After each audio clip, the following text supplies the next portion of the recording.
గిదే కావచ్చు నొల్ల. తెలంగాణలో కాంగ్రెస్ పార్టీ ఎట్లున్నది? ఒకళ్ళు మీదికి పోదామని ఎగురుతా అంటే వాళ్ళకెళ్ళే ఒకళ్ళు లేచి కిందికి హిరుగా నూపుతున్నారు. ఉత్తమ్ సార్ సర్వేను ఉత్తదే అని గాలి తీసేయలేదా కోమటిరెడ్డి వెంకటరెడ్డి సారు? ప్రతిపక్షం అంటే గిట్లనేనా ఉంటే? అందుకే ఇంకో పక్షం పుట్టుకొస్తున్నది తెలంగాణలో. సర్కార్ కూడా ప్రతిపక్షాన్ని విడిచిపెట్టి గిడిదిక్కే చూస్తున్నది. అబ్బో చిన్నగా మాట్లాడుతున్నాడు, ఏం తెలియదన్నట్టే కనిపిస్తాడు గాని తెలంగాణ జేఏసీ పెద్ద మనిషి కోదండం సారు భలే సులుకు తయారైతున్నాడు.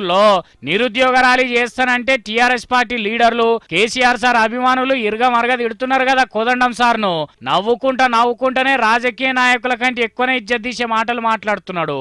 విషయం ఏంటంటే ప్రభుత్వం ప్రదర్శిస్తున్నటువంటి అసహనం అది మామూలు అసహనం కాదు. ఇక సోషల్ మీడియాలోనైతే రకరకాలైనటువంటి క్యారికేచర్స్, కామెంట్స్, అది మామూలుగా భాషలో చెప్పరానటువంటి పదజాలం కూడా, నోటితో చెప్పరాని పదజాలం కూడా వాడుతూ ఒక దాడి. మేము దాన్ని పట్టించుకోదలుచుకోలేదు. కానీ అట్లా అంటున్నావు గాని కోదండం సారు, నువ్వు మొత్తం కాంగ్రెస్ ఆడిస్తున్నట్టు ఆడుతున్నావటనే టీఆర్ఎస్ వాళ్ళు అంటున్నారు కదా.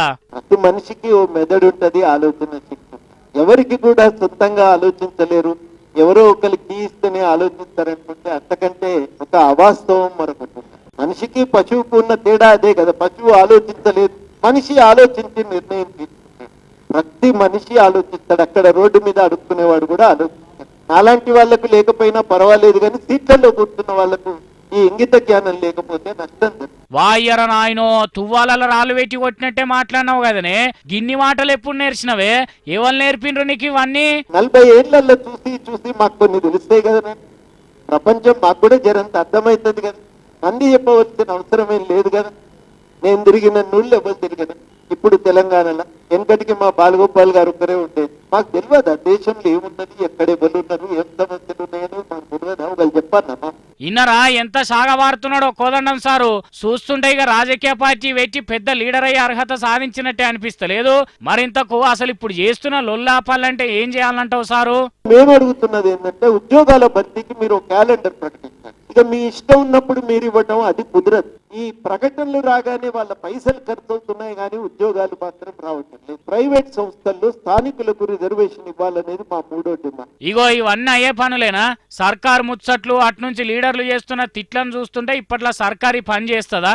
చేస్తే మంచిదే గాని చేసేటట్టు లేదు కాబట్టి కోదండం సార్ లొల్లి ముదిరిచ్చి పార్టీ పెట్టుకునేందుకు పునాదులు వేసుకుంటాడు అనుకోవచ్చు. ఇన్ని కోపాలు ఇట్లున్నా అప్పట్లో కలిసి తిరిగిండ్రు కాబట్టి కేసీఆర్ సార్ మీద ప్రేమను కూడా చాటుకున్నాడు కోదండం సారు. కేసీఆర్ గారికి జన్మదిన శుభాకాంక్షలు సందర్భంగా మీ ద్వారా వారికి తెలియజేస్తున్నా. ఫోన్ లో అవకాశం లేదు, మీకు తెలిసిన విషయమే. చూస్తుంటే ఇంకో లీడర్ తయారైనట్టే అనిపిస్తలేదు తెలంగాణలో. ఇది ఎందాక పొడిగెళ్తుందో ఏమో చూడాలి. ఉంటూరి HM TV.